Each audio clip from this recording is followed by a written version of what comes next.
पहले विद्यार्थियों, अध्याय 5 के सेशन के अंतर्गत हम चर्चा करने वाले हैं फर्म के विघटन पर अकाउंट्स जो है, खाते जो है वो किस प्रकार से बनाए जाते हैं, और उदाहरण संख्या फर्स्ट पर भी हम जानकारी लेने वाले हैं।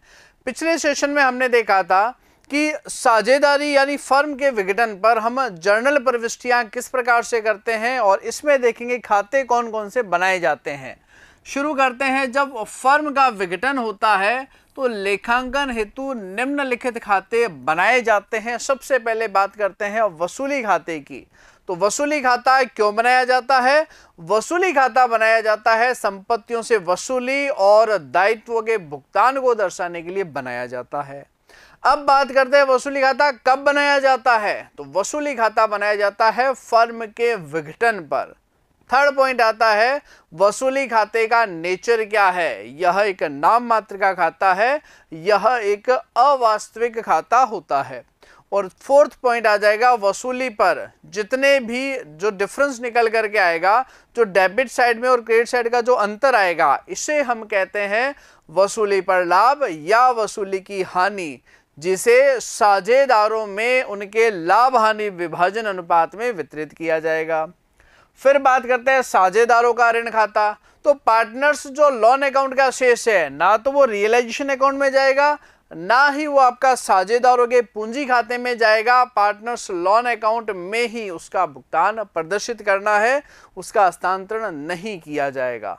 फिर बात करते हैं साझेदारों का पूंजी खाता। तो जितने भी रिजर्व है, P&L है, वसूली खाते पर होने वाले लाभ और हानि है, या साझेदारों के द्वारा संपत्ति और दायित्व लेने संबंधी जो प्रविष्टियां हैं वह पूंजी खाते में लिखी जाएगी। और पूंजी खाते के शेष के आधार पर क्या करना है, या तो साझेदारों का अंतिम भुगतान किया जाएगा या साझेदारों से नगद राशि वसूल की जाएगी। इसके पश्चात अपना आएगा रोकड़ या बैंक खाता। जितनी भी रोकड़ प्राप्तियां हैं डेबिट पक्ष में आएंगी, रोकड़ भुगतानों को जो है जमा पक्ष में लिखा जाएगा। इस प्रकार जो है ये 4 खाते अपने को तैयार करना है। कब? जब फर्म का विघटन हो।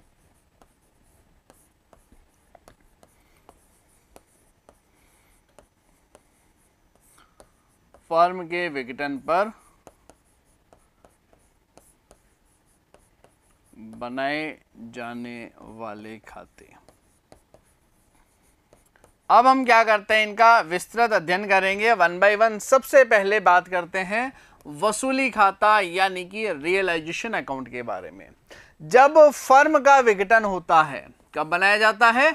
जब फर्म का विघटन होता है तो फर्म की पुस्तकें बंद कर दी जाती है। संपत्तियों से वसूली और दायित्व के भुगतान के पश्चात जो भी हानि या लाभ की गणना की जाती है, जिसके लिए हम क्या करते हैं, वसूली खाता तैयार किया जाता है।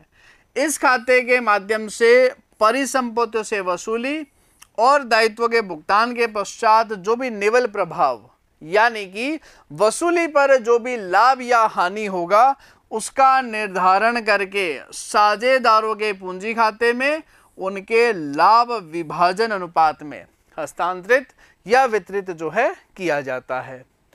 इस कारणवश सभी परिसंपत्तियां रोकड़, बैंक शेष और काल्पनिक परिसंपत्तियों के अतिरिक्त और सभी बाहरी दायित्व यानी कि रिजर्व, कैपिटल, साझेदारों का लोन खाता, इन सब को छोड़कर यानी सभी बाहरी दायित्वों को इस खाते में हस्तांतरित किया जाता है। कौन से मूल्य पर? उनके लागत मूल्य पर जो है हस्तांतरण किया जाएगा। यह खाता परिसंपत्तियों की बिक्री, दायित्वों का भुगतान, वसूली व्ययों का अभिलेखन करता है। और इस खाते के शेष को क्या कहा जाता है? वसूली पर लाभ या वसूली पर हानि कहा जाएगा, जो कि क्या होगा, साझेदारों के पूंजी खाते में लाभ हानि अनुपात में हस्तांतरण किया जाता है। क्या क्या पॉइंट्स ध्यान में रखने हैं? सबसे पहला पॉइंट,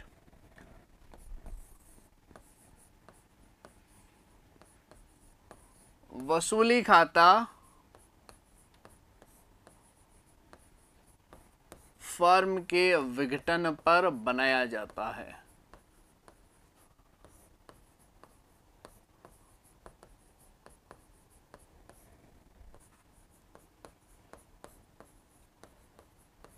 क्लियर है? पॉइंट नंबर 2 क्यों बनाया जाता है? संपत्तियों से वसूली और दायित्वों का भुगतान दर्शाने के लिए वसूली खाता बनाया जाता है।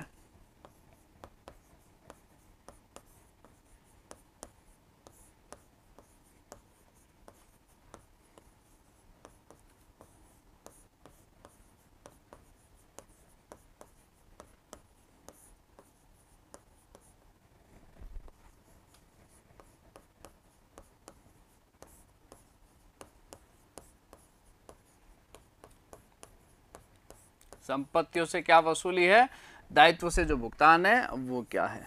फिर आ जाएगा इसका जो नेचर है वो अवास्तविक खाते की प्रकृति का है, नाम मात्र की प्रकृति का होता है। वसूली खाता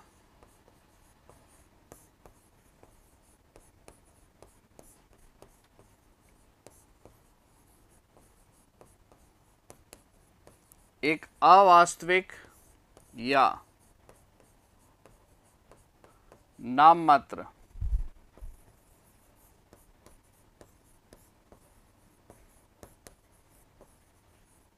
खाते की प्रकृति का खाता है।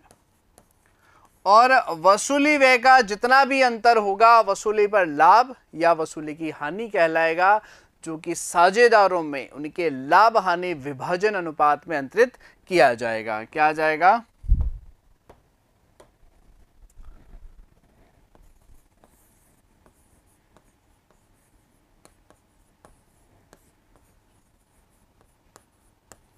वसूली खाते का शेष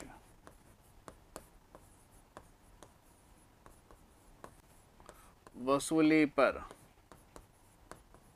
लाभ या हानि कहलाता है।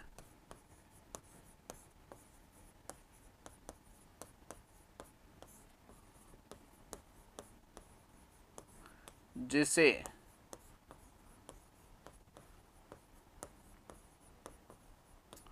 साझेदारों में उनके लाभ हानि विभाजन अनुपात में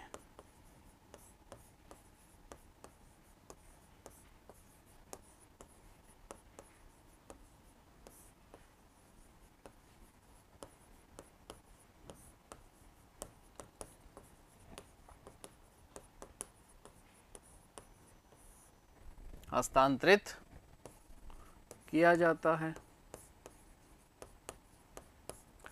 अब हम बात करेंगे वसूली खाता जो है, रियलाइजेशन अकाउंट जो है वो आपका किस प्रकार से बनाया जाएगा। देखिए सबसे पहला काम क्या करना है, जो आपके फर्म के विघटन, फर्म के समापन पर जो बैलेंस शीट दी गई है, बैलेंस शीट में जितनी भी असेट्स है वो सारी यहाँ ट्रांसफर करना है to intangible assets, land building, plant machinery, furniture, loan to other parties, BR, debtors, जितनी भी संपत्तियां हैं बस रोकड़, बैंक शेष और कृत्रिम संपत्तियां यानी कि हानियों को छोड़ करके या संपत्ति पक्ष में साझेदारों का पूंजी शेष दिया गया हो, किसी प्रकार का पीएनएल दिया गया हो तो उनका हस्तांतरण नहीं होगा। बाकी सभी संपत्तियों को उनके पुस्तक मूल्य पर हस्तांतरण, ये सभी की सभी जो संपत्तियां हैं कौन से मूल्य पर आएगी?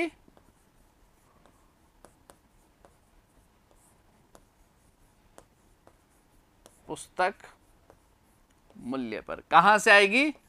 बैलेंस शीट से। एक बैलेंस शीट, एक चिट्ठा आपको दिया गया होगा, उसमें जितने भी संपत्तियां हैं, चाहे दृश्य है चाहे अदृश्य है, लेकिन रोकड़, बैंक, अदृश्य जो आपकी कृत्रिम संपत्तियां हैं, जो फिक्टिशियस लॉसेस है, इनको ट्रांसफर नहीं करना है। इसी प्रकार जैसे कि संपत्तियां लेफ्ट पक्ष में आई है, दायित्व जो है इधर आ जाएंगे आपके। ये भी कौन से मूल्य पर? पुस्तक मूल्य, चाहे वो मॉर्गेज लोन हो, क्रेडिटर्स हो, बीपी है, आउटस्टैंडिंग है। और प्रोविजंस के बारे में हमने कल भी बात की थी, देनदारों की सकल राशि आएगी, फिक्स असेट्स की सकल राशि आएगी, उन पर जो आयोजन है वह यहां दर्शाया जाएगा। देनदार 20,000, 1,000 प्रोविजन, तो ऐसे नहीं कि 19,000 आ जाए, यहां 20,000 आएगा, 1,000 जो है प्रोविजन यहां दर्ज किया जाएगा। तो संपत्तियां और दायित्व हस्तांतरण कर लिया। अब क्या होगा, या तो इन संपत्तियों से नगद वसूली है बाई कैश या बैंक, सेल ऑफ असेट्स यानी संपत्ति से नगद वसूली, या फिर क्या आ जाएगा साझेदार द्वारा संपत्ति लेने पर बाई पार्टनर्स कैपिटल। इसी प्रकार दायित्वों का भुगतान टू कैश या बैंक, पेमेंट फॉर लायबिलिटीज, फिर आ जाएगा टू कैश या bank, payment for unrecorded liabilities, या फिर जो वसूली व्यय है उसका भुगतान भी जो है यहां पर टू कैश या बैंक लिखा जाएगा। अगर नगद है, साझेदार लेता है, तो फिर साझेदार के नाम से आ जाएगा टू पार्टनर्स कैपिटल अकाउंट। ये इस प्रकार से आपका क्या बनाया जाएगा, वसूली खाता। पहले संपत्तियां पुस्तक मूल्य पर, दायित्व पुस्तक मूल्य पर। संपत्ति नगद बेचा तो बाई कैश या बैंक, साझेदार लेता है, साझेदार का नाम। वसूली व्यय नगद चुकाए जाते हैं तो टू बैंक, साझेदार चुका रहा है, साझेदार का नाम। दायित्व नगद चुकाए जा रहे हैं टू बैंक, साझेदार चुकाता है, साझेदार के नाम से टू पार्टनर्स कैपिटल। और इस खाते का जो अंतर होगा वो क्या होगा, by partners capital loss on realisation, या to partners capital profit on realisation. और इस लाभ और हानि को साझेदारों में उनके लाभ हानि विभाजन अनुपात में हस्तांतरित किया जाएगा। एक नोट यहां पर लिख देते हैं हम,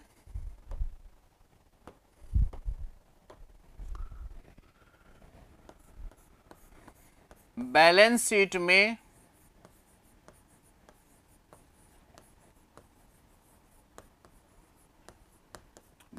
दिए गए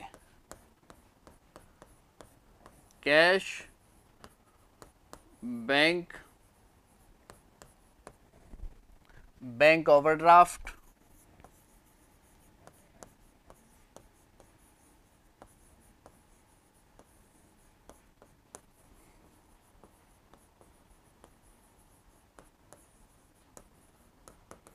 partners capital, partners loan,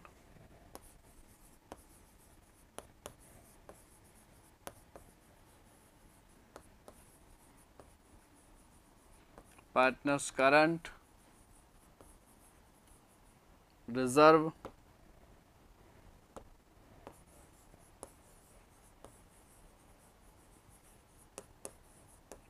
P&L, losses,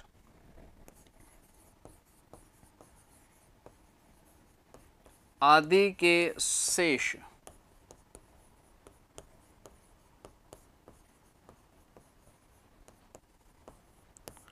वसूली खाते में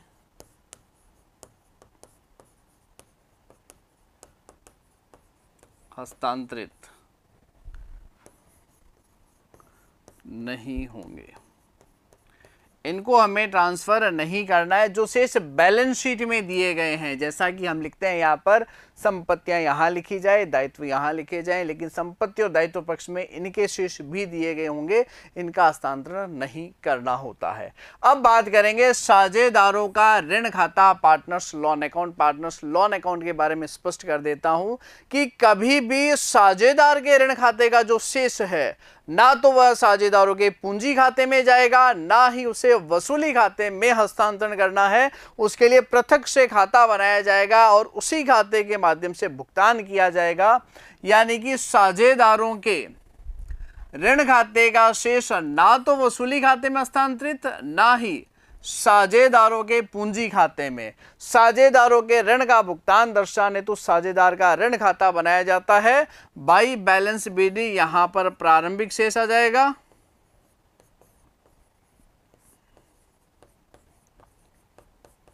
और जो भुगतान है वो यहां पर आ जाएगा टू बैंक। लेकिन विशेष जो ध्यान में रखना है, साझेदार के रिश्तेदार, चाहे वह पत्नी है, चाहे वह पुत्र है, पिता है या भाई है, अगर साझेदार के रिश्तेदार का ऋण दिया गया है तो वह एक बाहरी दायित्व है, और बाहरी दायित्व की भांति ही उसे वसूली खाते में लेकर के जाना है, और वसूली खाते के माध्यम से ही इसका भुगतान किया जाएगा। किस प्रकार, देखिए,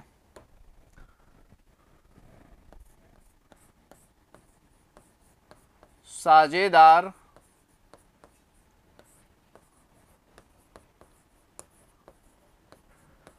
के रिश्तेदार, यानी कि चाहे पति हो,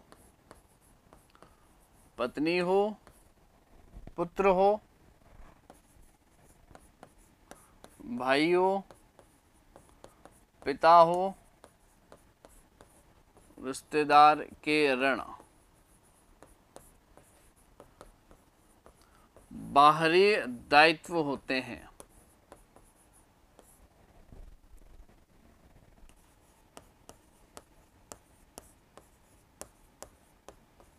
इन्हें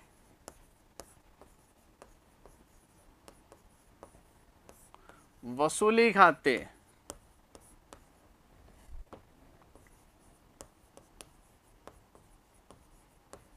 माध्यम से ही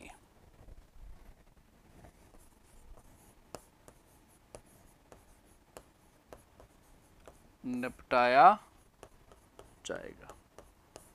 यानी इनके लिए अलग से खाता नहीं बनाना है, ना ये पूंजी खाते में जाएगा, वसूली खाते में। जैसे कि हम बाहरी दायित्व ट्रांसफर करते हैं, यह भी आपका बाहरी दायित्व एक्सटर्नल लायबिलिटीज है।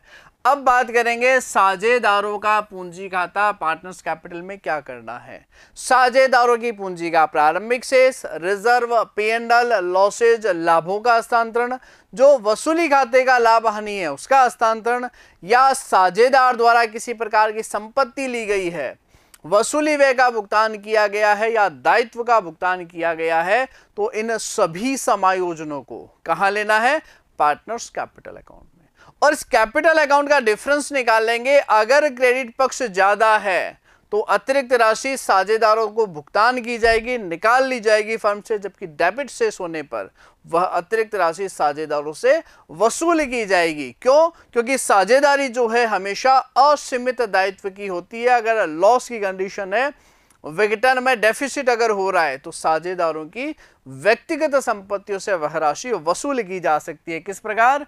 देखिए, साझेदारों के पूंजी खाते में पूंजी का प्रारंभिक शेष, संचय, लाभ हानि, वसूली पर लाभ हानि, साझेदारों द्वारा संपत्ति लेने पर या वसूली व्यय या दायित्व का भुगतान करने पर संबंधी लेन देनों को पूंजी खाते में हस्तांतरित किया जाता है।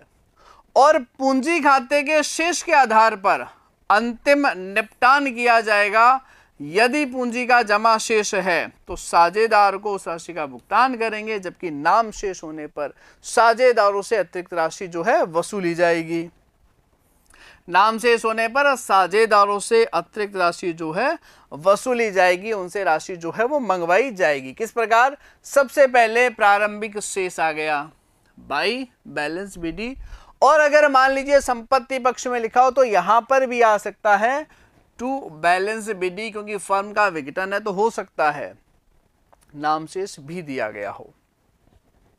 रिजर्व P&L हस्तांतरण कौन से अनुपात में? पुराने लाभ हानि विभाजन अनुपात में। अगर असेट्स में P&L है तो यहां आ जाएगा। अब क्या जाएगा? साझेदारों द्वारा अगर कोई संपत्ति ली गई है तो यहां आएगा टू रियलाइजेशन, और यही साझेदारों द्वारा अगर वसूली व्यय या दायित्व का भुगतान किया गया है तो बाई रियलाइजेशन। फिर बात करते हैं वसूली पर लाभ और हानि, तो क्या आएगा? टू रियलाइजेशन वसूली पर लाभ, या बाई रियलाइजेशन जो है, सॉरी, टू रियलाइजेशन वसूली पर हानि, या बाई रियलाइजेशन जो है वसूली पर लाभ जो है इस प्रकार हस्तांतरित होगा।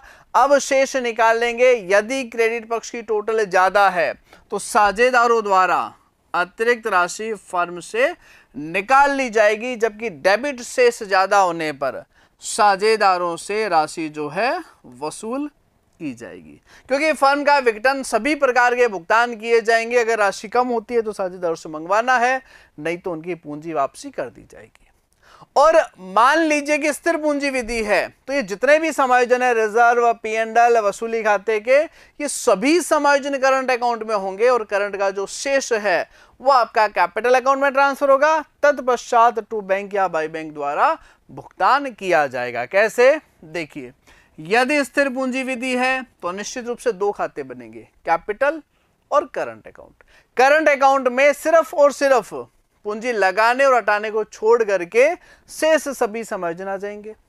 और करंट का शेष आएगा कैपिटल में to current by current account, और डिफरेंस आ जाएगा टू बैंक या बाई बैंक अकाउंट। ये आगे अपन न्यूमेरिकल प्रश्न में भी सीखेंगे। तो क्या करना है, स्थिर पूंजी विधि होने पर सभी समायोजन साझेदारों के करंट अकाउंट चालू खातों में किए जाएंगे और चालू खातों का जो शेष है वो पूंजी खाते में हस्तांतरण होगा। तत्पश्चात साझेदारों का जो है अंतिम भुगतान, फाइनल पेमेंट जो है वो किया जाएगा। ये आगे आपका साझेदारों का पूंजी खाता। अब हम बात करेंगे रोकड़ या बैंक खाता किस प्रकार से बनाया जाता है। तो सबसे पहला काम, बैलेंस शीट में जो भी प्रारंभिक शेष दिया गया है संपत्ति पक्ष में वो आ जाएगा टू बैलेंस बीडी, और अगर अधिविकर्ष है दायित्व पक्ष में तो यहां आ जाएगा बाई बैलेंस बीडी। अब जितनी भी रोकड़ प्राप्तियां हो रही है, चाहे संपत्ति बेचने पर नगद प्राप्त हो रहा है, चाहे साझेदारों से नगद वसूल हो रहा है, इनको डेबिट पक्ष में लिखा जाएगा। जबकि भुगतान चाहे वसूली व्यय के हो, दायित्व का भुगतान हो, साझेदारों के ऋणों का हो या साझेदारों की पूंजी वापसी हो, नगद भुगतान जो है क्रेडिट पक्ष में दर्ज किया जाएगा। कैसे, टू रियलाइजेशन संपत्तियों से नगद वसूली, टू पार्टनर्स कैपिटल साझेदारों से नगद वसूली, बाई रियलाइजेशन वसूली व्यय का नगद भुगतान, बाई रियलाइजेशन दायित्व का नगद भुगतान, साझेदारों का ऋणों का भुगतान और पूंजी की वापसी, और लास्ट में जो बैलेंस इसका टोटल आएगा रोकड़ या बैंक खाने का वो जीरो शेष आएगा। टोटल हमेशा बराबर रहेगी। To balance CD by balance CD आने का मतलब क्या है, किसी प्रकार की प्रश्न में गलती की गई है, क्योंकि टोटल जो है वो दोनों पक्षों की आपकी बराबर आएगी। ये आपके चार खाते बैक टू बैक, वसूली खाता, पूंजी खाता, साझेदारों का ऋण खाता और रोकड़ या बैंक खाता बनाया जाता है। अब चर्चा करेंगे उदाहरण संख्या 1 पर। क्या कहता है, सुप्रिया और मोनिका साझेदार है जिनका लाभ हानि विभाजन अनुपात 3:2 दिया गया है। दायित्व लिखा है, संपत्तियां लिखी है। संपत्तियों में देखिए कैश तो कहां जाएगा, रोकड़ खाते में जाएगा, वसूली खाते में नहीं। बाकी स्टॉक, डेटर्स और असेट्स तीनों के तीनों वसूली खाते में ट्रांसफर हो जाएंगे। Realisation account debit to stock, to debtors, to fix assets और रियलाइजेशन के डेबिट में चले जाएंगे। और यहां जो दायित्व है और जो आपका प्रोविजन है ये कहां जाएगा, रियलाइजेशन अकाउंट में ट्रांसफर किया जाएगा, इनको क्रेडिट पक्ष में, यानी कि creditors debit, provision for doubtful debts account debit to realisation account. अब रिजर्व के बारे में क्या करोगे, रिजर्व और कैपिटल ये दोनों जाएंगे साझेदारों के पूंजी खाते में हस्तांतरण। ये सभी के सभी बैलेंस, क्योंकि देखिए फर्म का विघटन हो रहा है, फर्म का समापन हो रहा है, यानी सभी प्रकार की पुस्तकें बंद की जाएगी, किसी भी खाते का शेष नहीं रहने वाला है। तो ये बैलेंस शीट पूरी बंद कर दी अपने ने। कैश और बैंक गया कैश में, stock, debtors, provision, fix assets और क्रेडिटर्स ये गया वसूली खाते में, कैपिटल और रिजर्व चले गए कैपिटल में, यानी बैलेंस शीट हो गया बंद। आगे देखिए क्या लिखता है, 31 मार्च को फर्म का विघटन हुआ, सूचनाओं से पुस्तकों को बंद करें, देनदारों से 5% छूट पर वसूल हुई। देखिए अब यहां समस्या ये आती है कि देनदारों से 5% छूट का मतलब देनदार कितने हैं, 21,500 या 21,000। तो जैसा कि मैंने आपको पूर्व में बताया है, वसूली खाते में देनदार जो है हमेशा उनका सकल मूल्य जाएगा 21,500, और 21,500 पर ही 5% जो है अपने को कम वसूली हुई है। ऐसा नहीं करना है कि 21,000 का 5% कम कर दे, प्रश्न गलत हो जाएगा, क्योंकि ये डूबत ऋण नहीं है, डूबने की संभावना है।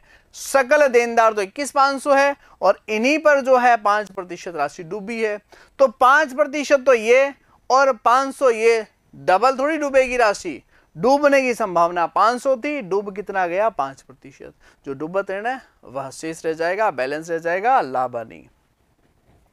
स्टॉक से वसूली 7,000, स्थायी परिसंपत्तियों से वसूली 42,000 और वसूली वे दिया है 1,500 रुपए। लेनदारों को पूर्ण भुगतान किया गया। देखिए दायित्व के संदर्भ में जैसा कि मैंने आपको बताया है, प्रश्न में सूचना है कि पूर्ण भुगतान, तो पूर्ण भुगतान करेंगे। प्रश्न में कह दे लेनदार 48,000 के जो है वो 45,000 चुकाए गए, तो हम 45,000 का भुगतान करेंगे। लेकिन प्रश्न में मान लीजिए पांचवा पॉइंट है ही नहीं, लेनदारों को कितना भुगतान हुआ इसके संदर्भ में कोई सूचना नहीं है, तो हमें क्या करना है, पूर्ण भुगतान किया गया है, टोटल 48,000 जो है वो चुकाया गया है। लेकिन अगर स्टॉक 7,500 लिखा है और पॉइंट नंबर 2 नहीं लिखता, स्टॉक से वसूली 7,000 रुपए की गई, यह पॉइंट ही नहीं होता, कुछ भी नहीं देता स्टॉक के बारे में, तो हम क्या मानेंगे, स्टॉक से कोई राशि जो है वसूल नहीं हुई है। अब बात करते हैं अपन जर्नल प्रविष्टि की। सबसे पहले संपत्तियां, स्टॉक 7,500, देनदार 21,500 सकल मूल्य, असेट्स 36,500 का हस्तांतरण, तो क्या आ जाएगा, रियलाइजेशन अकाउंट डेबिट। सबसे पहले स्टॉक कितना है, 7,500 रुपए का, देनदार 21,500 रुपए का, सकल मूल्य ट्रांसफर करेंगे 21,500, कोई गड़बड़ नहीं करना है, 21,000 मत लिख देना, गलत हो जाएगा। और फिक्स असेट्स जो है वो है 36,500। ये आपका टोटल आ जाएगा 58 और 7 65,500, 65,500 रुपए। ये इस प्रकार से जो है संपत्तियों का हस्तांतरण कर दिया। अब देखिए दायित्व कौन से, क्रेडिटर से 48,000 और प्रोविजन को भी दायित्व की भांति ही हस्तांतरण करना है, देनदार में से घटा के नहीं लिखना है, यानी क्रेडिटर्स और प्रोविजन जो है वो है 500 के, तो क्रेडिटर्स डेबिट 48,000 और प्रोविजन फॉर बैड डेब्ट्स या डाउटफुल डेब्ट्स 500, ये आ जाएगा 48,500। इस प्रकार संपत्ति और दायित्व का हस्तांतरण, यहां विशेष ध्यान रखना है, cash, bank, bank overdraft, partners capital, reserve, partners loan, P&L, इन सब का हस्तांतरण नहीं करना है। अब क्या करेंगे, संपत्तियों से वसूली, देनदार 5% कम पर, स्टॉक से 7,000 और संपत्तियों से जो वसूली है वो 42,000 रुपए। तो सबसे पहले आ जाएगा bank account debit to realisation account. कितनी राशि वसूल हो रही है, सबसे पहले बात करते हैं देनदार, तो 21,500, इसका 5% जो है कम करना है, तो 21,000 का 5% हो जाता है 1,050 और 500 का 5% हो जाएगा 25, घटा देंगे तो कितना आ जाएगा, यह आपका आ जाएगा 20,425। देनदारों से वसूल हो रहा है 7,000 रुपए और संपत्तियों से कितना वसूल हो रहा है 42,000 प्लस 42,000। टोटल राशि जो वसूल हो रही है बैंक टू रियलाइजेशन, ये अमाउंट आ जाएगा 69,425।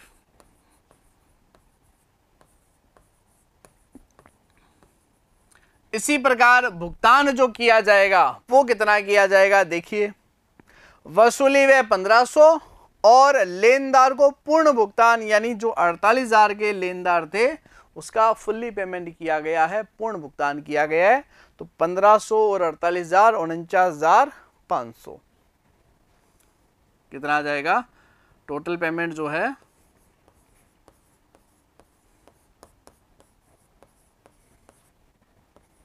49,500 ये इस प्रकार से जो है भुगतान किया जाएगा। और वसूली खाते का जो अंतर है, अंतर कौन सा, 65,500 डेबिट, 48,500 क्रेडिट, फिर 69,425 डेबिट और 49,500 जो है क्रेडिट। इसका जो अंतर आएगा वो वसूली पर लाभ या हानि होगा, साझेदारों में उनके लाभ हानि विभाजन अनुपात में हस्तांतरण, तो अंतर आ जाएगा 2925। ये अभी जब हम आगे रियलाइजेशन अकाउंट बनाएंगे, वसूली खाता बनाएंगे, तो स्पष्ट अंतर जो है आपको सामने रहेगा। तो ये कितना आ जाएगा, 3:2 में 1,755 रुपए तो आ जाएगा सुप्रिया के हिस्से में, और मोनिका के हिस्से में आ जाएगा 1,170 रुपए।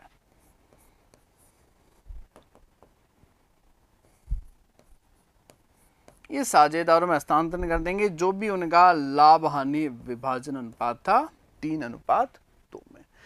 क्लियर है। वसूली पर जितना भी वसूल हुआ bank to realisation, realisation to bank, भुगतान और वसूली खाते का शेष जो है इस प्रकार हस्तांतरण कर देंगे। अब क्या बचेगा, रिजर्व का जो बैलेंस है वो साझेदारों में हस्तांतरण कितना है, रिजर्व दिया गया है 13,500 जो कि 3:2 में किसमें ट्रांसफर होगा, सुप्रिया और मोनिका में, यानी कि general reserve account debit to Supriya to Monika कितना है 13,500 रुपए। और कौन से अनुपात में, 3:2 में जो है उनका हस्तांतरण या ट्रांसफर किया जाएगा। ये आ जाएगा 8,100 और 5400। अब क्या करना है, साझेदारों के पूंजी का शेष निकालना है। जो हम पूंजी खाता जब बनाएंगे तब हमारे सामने आएगा, यह राशि जो है अपन यहां पर दर्ज कर देंगे। कितनी राशि आएगी, सुप्रिया और मोनिका के कॉलम में सुप्रिया का शेष आ जाएगा 42,355। ये किस प्रकार से आएगा, ये पूंजी खाता जब बनाएंगे तो स्पष्ट हो जाएगा। मोनिका का शेष आ जाएगा 18,070 रुपए। और जो टोटल भुगतान आएगा, जो पेमेंट आएगा वो आएगा 60,425। किस प्रकार, ये भी आगे हम देखने वाले हैं। तो ये तो होगी जर्नल प्रविष्टियां। और अगर खाता पूछा जाए तो सबसे पहला काम बनाना है आपको वसूली खाता। और वसूली खाते में क्या लिखना है, संपत्तियों को उनके पुस्तक मूल्य पर स्टॉक, डेटर्स और फिक्स असेट्स। कितना दिया गया, stock, debtors, fix assets. Stock 7,500, देनदार 21,500 और फिक्स असेट्स जो है 36,500 दी गई है। तो 7,500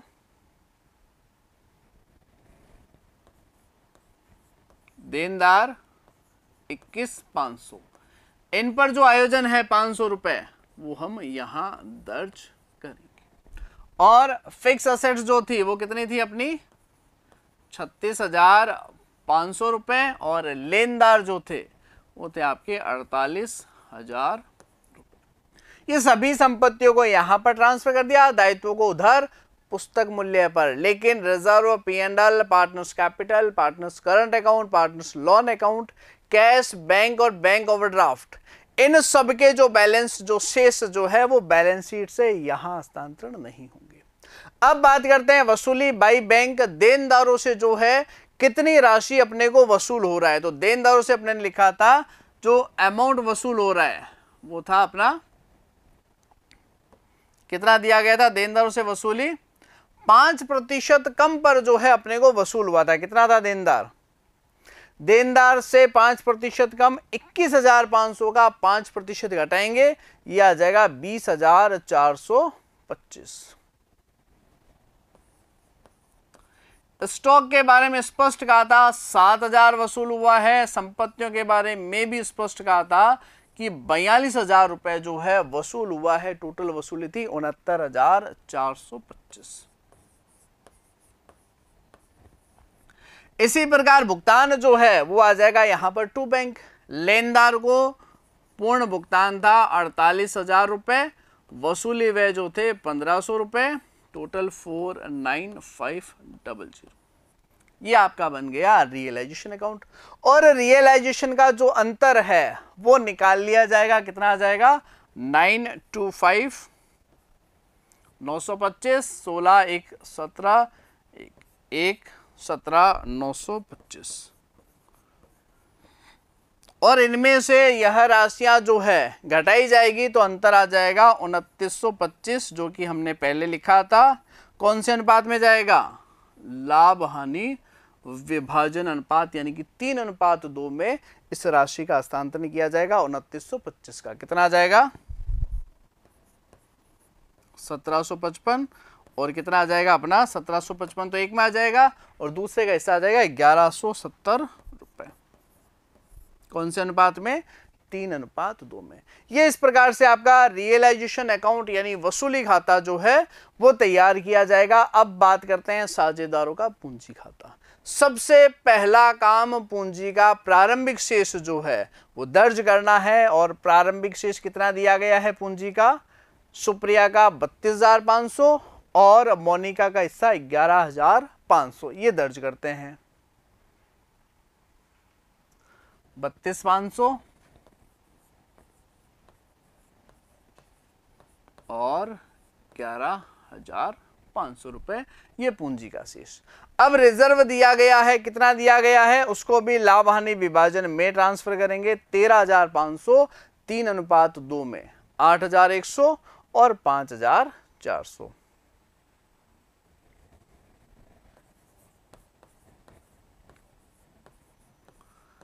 और कोई रिजर्व पीएनएल का शेष है नहीं। अब वसूली खाते का जो लाभ हानि है, लाभ है क्रेडिट में चला जाएगा 1755 और 1170।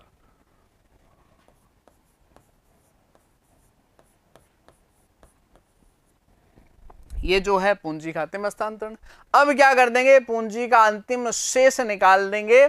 32 और 8 कितने हो गए, 40, 41,000 और यह आ जाएगा 42,355। ये बैलेंस निकाल देंगे यहां पर 42,355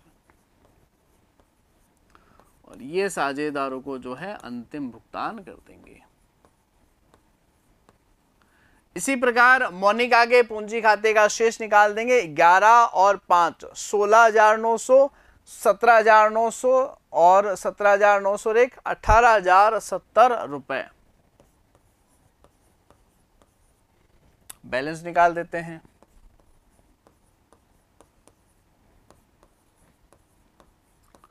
और यही राशि जो है हमने यहां पर दर्ज की थी साझेदारों को भुगतान में। सुप्रियाज कैपिटल अकाउंट 42,375 और मोनिकाज कैपिटल अकाउंट 18,070 रुपए। कहां से आएगा, साझेदारों का जो पूंजी खाता बनेगा इसका जो बैलेंस आएगा, जो शेष आएगा, अगर मान लीजिए डेबिट पक्ष ज्यादा है तो साझेदारों से वसूल किया जाता बाई बैंक, और अगर क्रेडिट पक्ष ज्यादा है तो साझेदारों द्वारा जो है विड्रॉन कर लिया जाएगा टू बैंक अकाउंट। तो फर्म के विघटन में फिलहाल के लिए इतना ही। टॉपिक को नेक्स्ट क्लास में कंटिन्यू करेंगे। Thank you very much.